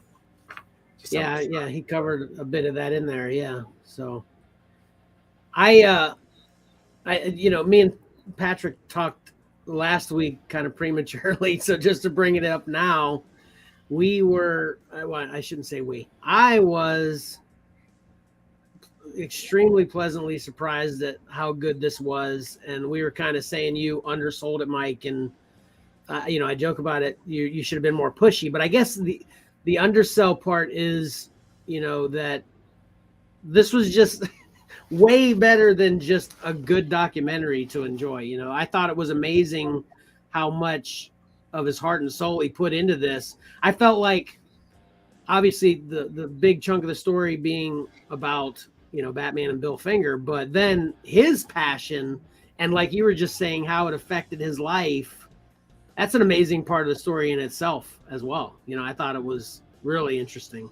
I felt happy, not only for Bill Finger, well, you know, I guess people probably know, but not only for Bill Finger at the end of what happens, but then just the fact that he, you know, accomplished it and they had the scenes where he was expressing how happy he was and everything. It was so great. It was great. I loved it. Yeah. And what was interesting is, you know, his speech, it's when I was watching the documentary, because we rewatched it just recently, and his speech is the same.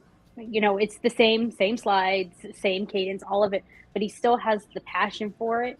Right. Yeah. Okay. You know, like there showed a clip of him doing the TED Talk about it before the documentary came out, and you know, same slides, same speech, but he's still so animated and still so passionate about it. Even when, you know, he came to the school and it was after the documentary was out and stuff, he still had that same, you know, that same pride for what he was able to do. After how many umpteenth time he told it. Yeah. Exactly. Yeah. It was still very fresh and raw for him, which I thought was really, really great, because that's what brought the kids in. Was this guy still has so much passion for this, even though it's kind of case closed. It's still so powerful for him. And that's actually a part that I was surprised about too, that excuse me, obviously they mentioned, or they showed a scene in the beginning of him talking to the kids, but they never kind of revisited any more of, they talked about it a lot, but I would have been interested in seeing during the movie somehow, or maybe even a segment at the end or something. I don't know, like what you literally saw, what all the kids see in the library, you know, or wherever he teaches it. Saw that literally. That would have been cool. But I'm surprised we didn't get much of that at all. I was reflecting on this. His speech really was the documentary. So like if you watch the documentary, you're seeing his speech. Oh, it's exactly pretty much. Yeah, it's very, very closely tied. I mean, he may throw in a little anecdote here or there, or kind of roll with the crowd a little bit and kind of feel off of their energy, but it's pretty much it. But of course, to hear him talk about it himself is always more engaging than watching it flat, on a screen. Right. So what'd you have to say about it, Pat? We should maybe talk about the documentary in general? Okay. Yeah, sure. Yeah, there are basically three things that we could talk about: the documentary, the book. But I think not all of us have read the book. So, yeah, definitely. I've only seen the documentary. Yep.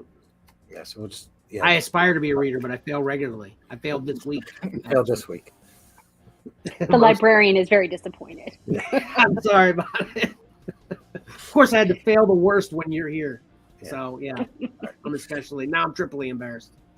All right, so why don't you, go ahead and pick which part of the movie particularly you want to talk about. Yeah, it's a strange thing because everybody sort of knows about, Stan and Jack, or, Lee and Ditko,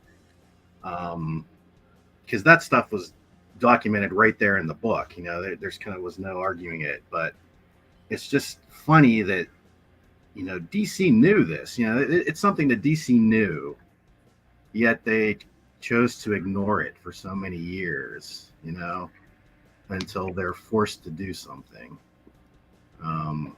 It was just, it's sad and depressing that he never got to see, got his due himself.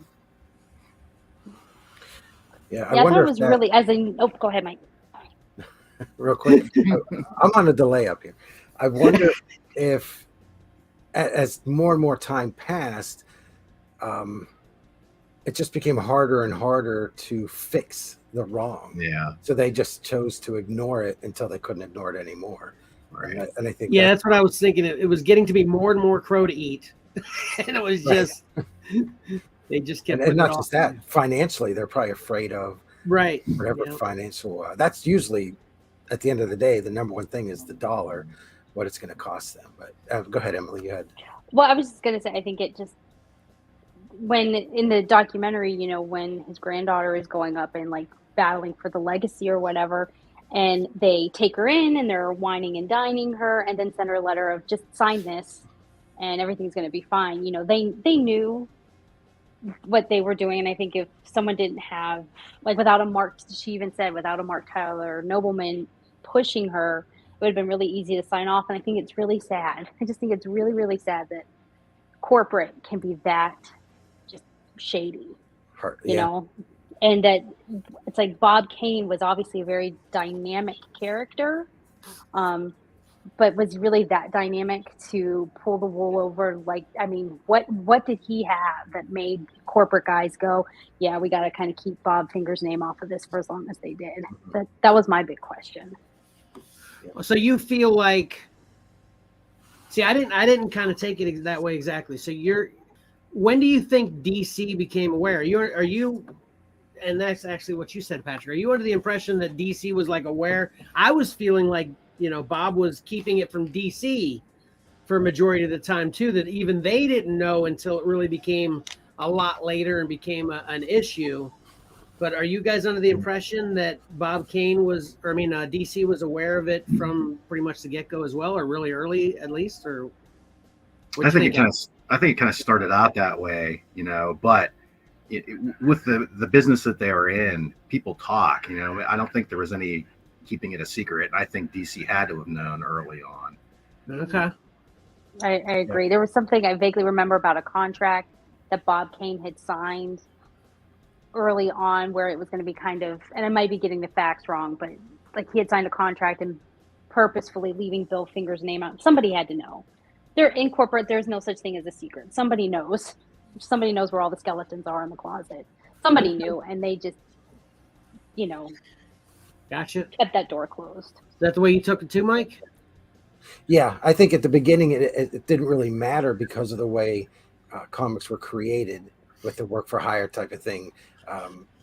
The company didn't care who created it, but then at some point things changed, and like that contract that Emily mentioned, I think to this day nobody really knows exactly what's in that contract. If it even exists. I mean, I'm not even 100% sure it exists. Maybe it's just one of those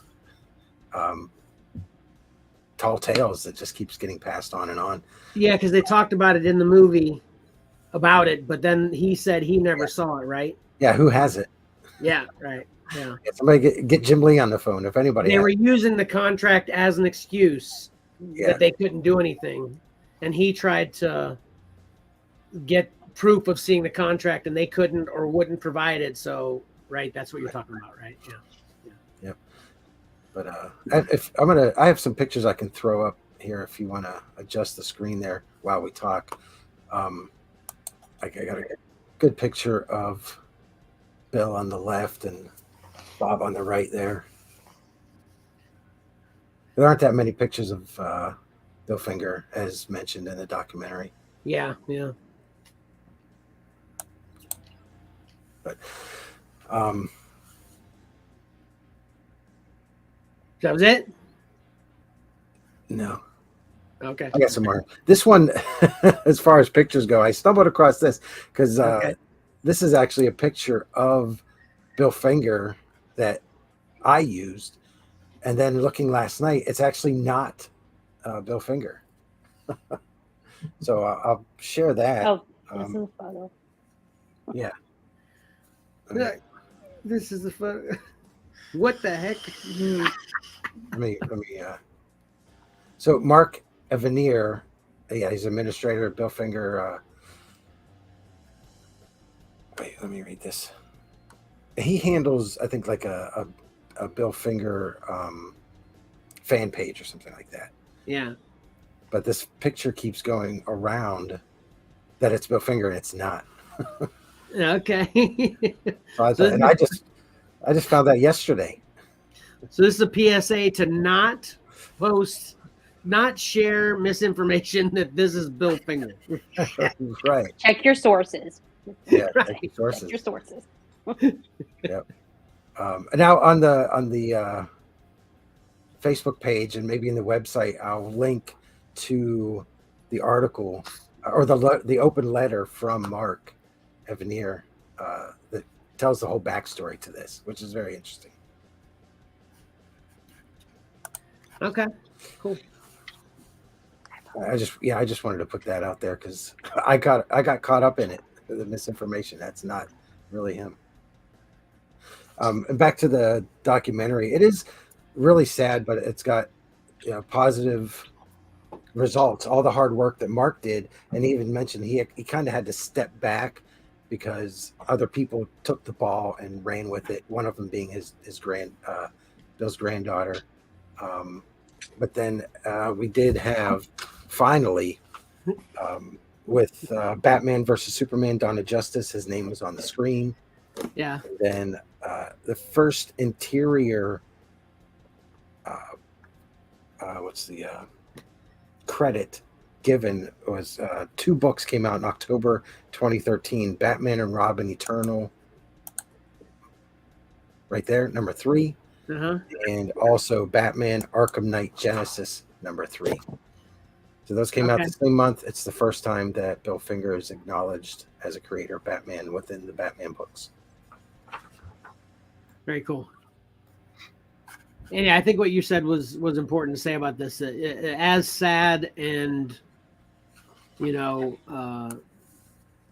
heartbreaking most of the story is, it definitely ends on in an extremely happy place. So yeah. Right. Yeah, there were 2 good things at the end. It was the credit is finally given, although I wish it would say and Bill Finger instead of with Bill Finger. Yeah, I noticed that wording seemed to be intentional. Yeah, I was thinking that myself. Yeah. But they ended up changing it, I think, to where it does say and now. Oh, really? I think so. I could be wrong. I didn't fact check. No, I think you're right that somewhere it was mentioned that it was changed. And as soon as I heard that the other day, I went and I pulled a current Batman book, and it still says with Bill Finger. So I'm And- not sure Yeah. where we heard that. The other nice thing, I hope it wasn't sort of embellished for the documentary, was that they did find out that he wasn't in the paupers cemetery, that his son did have his ashes at one point, and yeah. put them on the beach and they washed out. He put them in a little bat symbol and they washed out to sea. So that was a bright spot in an otherwise, downer. Yeah. Yeah, it's you struggle through it on the emotional part. Once you start hearing about when Bill passed away and things like that, it's very emotional. It's a well done documentary. Well, I think it has all the classic elements of a good story. Like if you look at this from like a literary perspective, you've got the unsung hero, you've got the villain who's charismatic, kind of and the tragic hero. I mean, it's weaved together beautifully. So someone who is not a ginormous fan of comic books can still get emotionally invested in it and the story and, the righteousness that is owed. So I liked how it appealed to all of those different elements, Yeah, absolutely. And I'm sure they probably mentioned this in the documentary, but my memory is always an issue. So I'm going to ask it again right now. How long did he work on basically what we see in the documentary? What was the span of time that he started investigating it to where it finally came to its conclusion? Do you know? It was when you watch the documentary, when he starts his research, his kids are little, like 4, 5, and then when they get the news that his name is actually, that DC has come to an agreement with the granddaughter or whatever, his daughter's like in middle school. So I mean, this was a huge chunk of time, and shout out to his wife for putting up with it. Yeah. Go watch. They didn't say specifically though.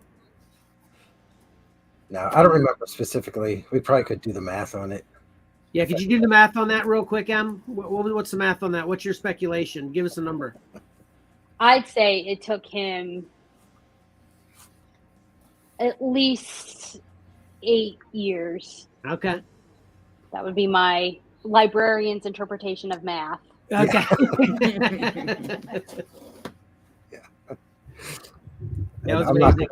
I won't throw math in. I revert back to every week I make a mistake, and now. Well, I sure hope your book calculations were right today. That's all I'm saying. I'm trusting I'm confirming Tyler, and then I'm just going to stop there. I'm not going to. Okay. All right. So yeah, it was awesome, and I want to apologize too for Mike did mention it, and I don't know whether he's throwing us under the bus to you or not, Emily, but he mentioned it like multiple times over like a month period that, hey, we need to talk about this and we can have Emily on and everything. And we're like, yeah. Topics of the week. And I'm going to blame myself on that, for the most part, but we failed to give it the priority we should have given him on time. Not at all. He would never throw you guys under the bus, so you're safe there. And Okay. B, I know he talked to me about it. I'm like, yeah, that sounds really great. And then my stage fright would kick in, and I would neglect to remind him because I was just prolonging my stage fright for a little bit longer. So it's all good. All right, cool. Did they have a Q&A afterwards with the kids or anything, Emily? Did the kids have questions for him? They did, and it was interesting because like some of the questions like were profound, wanting to know more about, Bill Finger and the Batman stuff, and then some of them were just typical like middle school questions about, how much did it cost for him to rent the car to get here today, that kind of stuff. And bless them for having the patience and the sense of humor to just kind of roll with it all. But the die hard, like, because I promoted this to the students. And, I had all of his books on display, and I was, every classroom visit, I was talking about it. I would show a clip from the documentary, just to kind of garner some interest amongst the students because they don't know. They know the movie,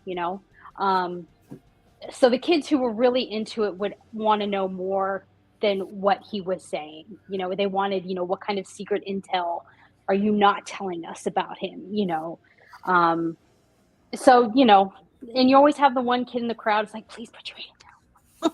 Please don't call on that kid. Don't call him like, oh, he called on that kid. But like I said, he handled all of the questions, from like the serious questions of, you know, talking about the lawsuit to, or not the lawsuit, but his investigative style, to the really random, embarrassing ones. Did he stick around afterwards to give everybody as many autographs as they wanted to, like he got for Mike, or was he did. So, you know, he came in the morning for us, and then he did the afternoon at the other school. So he was there kind of early, and, you know, the teachers and the principal and, you know, everybody, because like I said, I was like the obnoxious librarian, like, hey everybody, we got this guy coming, you should come here. And so, you know, he chatted with them, and then we had a break in between his two talks where that's where he kind of met with the creative writing students, and students who would just randomly walk into the library were like, oh wow, there's this guy here, he's on the poster up front. So, and like, he was very just really cool and casual with all of them, and, you know, working with the creative writing group to kind of discuss his writing process was really, because it really had nothing to do with Bill Finger or Batman. It was just his creative process with our creative writing students, and that was like really engaging to watch and to see the kids get inspired to, you know, we had a big surge in graphic novel comic books after he left. So, nice. Yeah, he was really patient. There was, you know, he was just really, really good with our kids, because our kids can be kind of rough around the edges sometimes, but I was very impressed with his professionalism and how approachable he was. My wife's over here shaking, she's nodding her head. She's like in total agreement of that. I'm just gonna say most schools have to be similar, right? I mean, you guys can't be that crazy, can you? I think we have our own special touch of uniqueness. Each school does. Yes. Yeah, each school has its own unique brand of just crazy. So that makes it special. You got a lot of that. Is he like still doing it now? I mean, like, yeah. I get emails from him. I mean, he's not like addressing me personally, but I'm like in his email blast now. And he's still doing talks. He just promoted some live stream event he was going to do for proceeds to like benefit Ukraine and stuff like that. So he's still active. Okay. As far as I know, he's still kind of riding the Bill Finger wave. I don't know. I'm unaware of him working on anything new right now. But like I said, he doesn't like email me personally. Yeah. All right, you guys, Mike, do you have anything else you wanted to chime in on that? Nope, I think that's good. He's from Maryland. Mark Tyler. Okay. He's from there? He still lives there, or both? He's still there. Yeah. So he was in 2017. I didn't have to get him a hotel room, so. Okay. He drove in from Maryland. Yeah. Patrick, you got anything else? No, not really. All right. Well, I guess that'll do it. Thank you so much for stopping by. Thanks for having me. Yeah, absolutely. It was awesome. And we'll find a way. Harry Potter seems to be the hook that I've tried. And here's the other thing too. You know, I was trying to hook, you know, wives in with Harry Potter first. And then Mike's like, you know what? She'd come with the, you know, Bill Finger story. And I'm like, no, topics of the week, no. You know, maybe we'll still be able to hook you guys back in with a Harry Potter discussion or something. But so yeah, that's awesome. We really appreciate you stopping by. Always. I was happy to do it. Yeah, awesome. Thank you so much. You're welcome. I'm going to right. figure out how to leave. All right. You want me to do it for you? I can do it. Yeah. Okay. Bye, guys. All right, bye-bye. Thank you. See you in a minute. Bye. Wait, what did you say? Wait a minute. No, I said see you in a minute. Oh, okay. Okay. Oh. So that was great. Yeah, that's really good. We need to have guests like constantly, as far as I'm concerned. You know, I'm taking some podcast seminars trying to get better at this game too, you know, and they're like guest. Like, you know, just call or send messages to other podcasts and say, hey, you want to be on my podcast and I'll be on your podcast. Yeah, that's you know? true. But I haven't sent any of those out because I'm afraid they'll be like, dude, your podcast, there's like not that enough people to be worth my time. You know, that kind of thing. You're so small. You guys vape on your podcast like losers. But that timing of that was good because Tyler just vapes for all the people listening. Right. That's one thing we got to get better too, because we keep calling this a podcast. Obviously, it's a live stream video.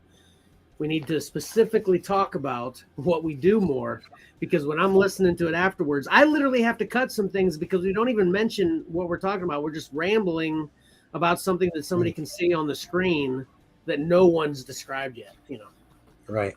we're getting better. We're getting better all the time, in my opinion. So, yeah. All right. So, does anyone want to guess what the next note I got for myself here I just turned up is? So one that surprises me every week.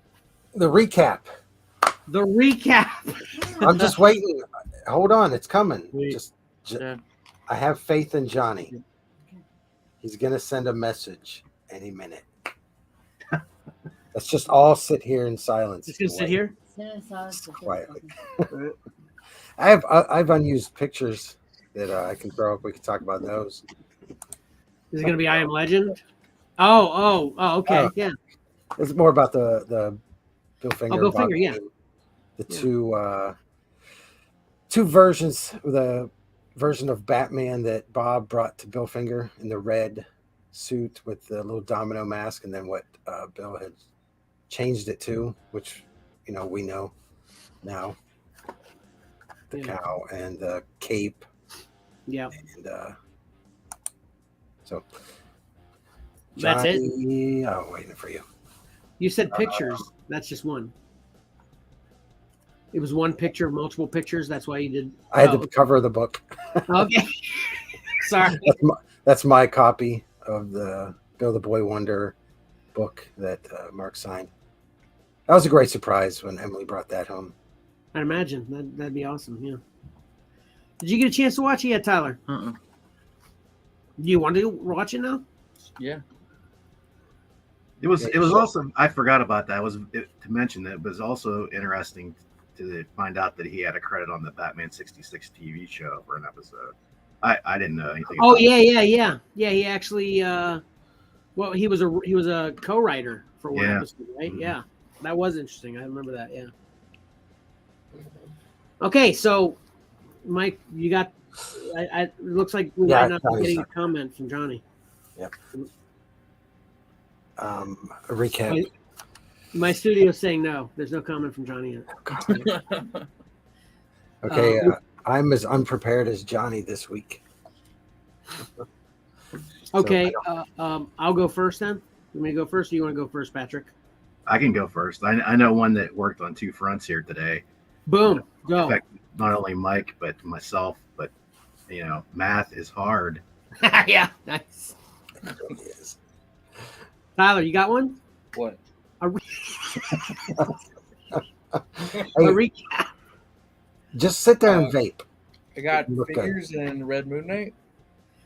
Okay, yeah. So the way you'd recap that is you'd say Moon Knight is cool. Oh. And getting new figures is awesome. Something like that, Moon Knight is awesome. Okay. And getting new figures is cool, especially when you literally opened new figures during the show. I got a delivery mid show. You could have showed him. He was being all quiet over there, and that's why I was just. When I was off camera for like 10 minutes, I was opening the box because it just got here. Oh, well, you could have showed us. That would have been great. All right. My awesome sister Karen says she has a recap as well. So, Karen, what? You got a recap? You guys are awesome. That's not a recap. You went like this, like you had them. You got any? No. Oh, my hat? Yes, your hat. I was just reminding you about your hat. Okay, yeah. I showed you guys, and I was wearing it. I don't know if I'm going to actually keep this because, as Mike mentioned, there's Exceller's recap. There we go. Mike's unprepared like John. Kevin needs to read. Math is hard. Tyler loves pizza. Moon Knight and figures are cool, and we are happy Pat could join us. Emily was amazing. True. That's a good recap. That is a good recap. All we had to do was stall until a good recap could be formulated. Yeah, so anyway, I mentioned in my hat, I've got this is an Exceller Comics coming soon for sale on excellercomics.com. Got all kinds of swag. I'm wearing my Exceller Comics jacket too. But I wanted to customize this in a legal way. So I just bought pins and I put them all over it. But Mike, I think, is the one that mentioned that's going to be a heavy hat. And guess what? You're right. Yeah. You know what else it is too? You know what else it is besides for heavy? It keeps you from going through the metal detector at the airport. No, it's very stabby in your head. Oh, yeah. So if you happen to hit your head on anything, it's all, Yeah, I mean, even obviously it's got the backing, so I'm not getting stabbed by the pins, but it's very, you know what I'm saying. So right. this is probably going to be, Why don't you get patches and put them on? Because Tyler mentioned you should just break the needles off of them and sew them on your hat. Okay. I didn't say I should It's called a sew the patch, metal a non-metal pin. If you're gonna sew pins on, just sew a patch. Yeah. So then my recap is deals are great to have. Tune in to Exceller Comics for our live streams to get great deals. Because we have deals you can purchase and deals you can get for free if you just answer the both. Freebie. Both. Yeah. And you know what they say about freebies, right, Patrick? What do they say about freebies? They say they're free And they're fun and they're for the fans. boom. Exactly. Did you just make that up? No, he did that like 2 weeks ago. He was totally tracking. Thank goodness. That is my memory. All right, so that'll about do it. Let me just cover a couple reminders here. Please answer the question, not only just for fun. It's on our Spotify app, the trivia question we put up. It's not only just for fun, but it's to get free stuff, to increase the value of the free stuff you get. And then also take the poll. We really want to know what people think. Whenever we want to know if people thinks Space Force is as horrible as me and Tyler think it is, or if it's awesome like Patrick thinks it is. We want to know. Guess what? I just came up with the idea of what the poll is going to be this week. I'll keep that as a secret for now, though. And then other reminders. This podcast will be posted tomorrow. The edited version, or this live stream will be posted tomorrow of an edited version for the podcast. And I also wanted to I was thinking maybe that should be Tuesday.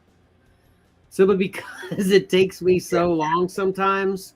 And I feel like if I had just a little bit more time, it would be better.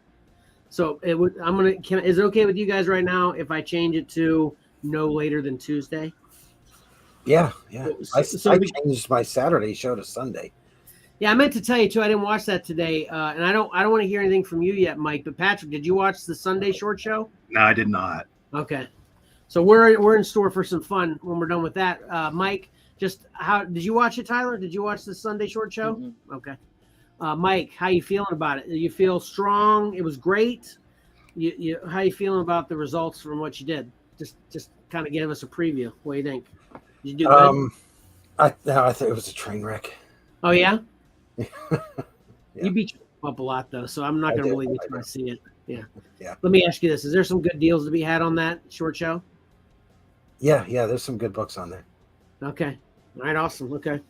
So anyway, tomorrow or Tuesday, you can listen to the podcast that is an edited version of this live stream, and then Thursday or Friday you can listen to a podcast of primarily gaming topics, the midweek crawl through, and then Sunday mornings. You said 10-ish, right? Mike? Yeah, around 10. Sunday mornings, as long as there's no snow. There was 2 conditions. What were they, Pat? There's as long as it doesn't snow. What was the second one, Mike? You had 2 reasons. Dishes. He has to do dishes. Okay. Yeah. Still earning that book. Yeah. So, or you can check out, as long as there's no snow, you can check out the Sunday short show, Sunday mornings at 10ish. Yeah, next week won't be live. I'm going to have to pre-record next week's, but it should post automatically Sunday morning because I won't be in town, so I won't be here for the show as well. Okay.